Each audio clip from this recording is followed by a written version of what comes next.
Hello everybody, and in today's video we will be looking at Nakhal, a town situated in the South Al Batina Protectorate in Oman, around 50 kilometers or 31 miles away from the capital of Oman, Muscat.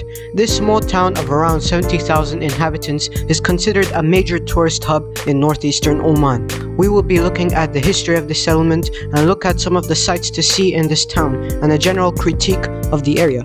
So without further ado, let us begin.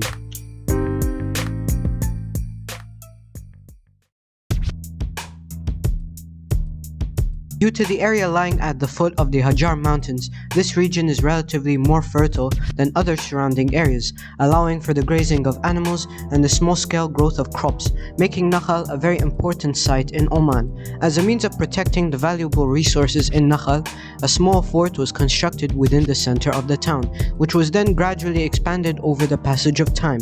During the reign of the Arab dynasty, rulers of the Omani Empire, the fort was completed after the addition of towers and a gateway for added defense capabilities in 1834.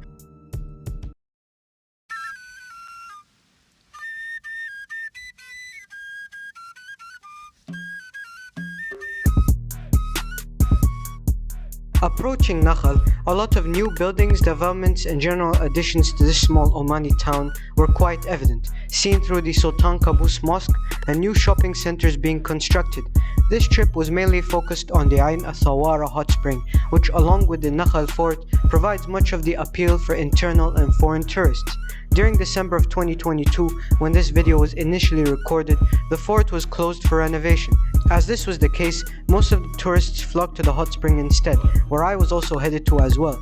Within the hot spring, it was evident that a large quantity of tourists from the Gulf and Europe came to visit the site, meaning that Nakhal has increased in terms of its popularity within northeastern Oman in recent years.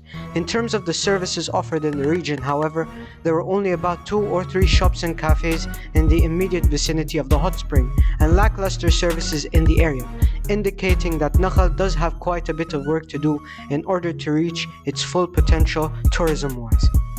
Albeit these slight inconveniences, I have found Nakhal to be an enjoyable destination for a day's trip in Oman, especially for those looking to experience Omani culture outside of Muscat. I'm pretty sure that once the Nakhal fort reopens, the town will be a much more enjoyable and fulfilling place to visit. With this in mind, I would confidently recommend for people visiting Oman to visit Nakhal. Thank you all for watching this video, and I will see you all in the next one.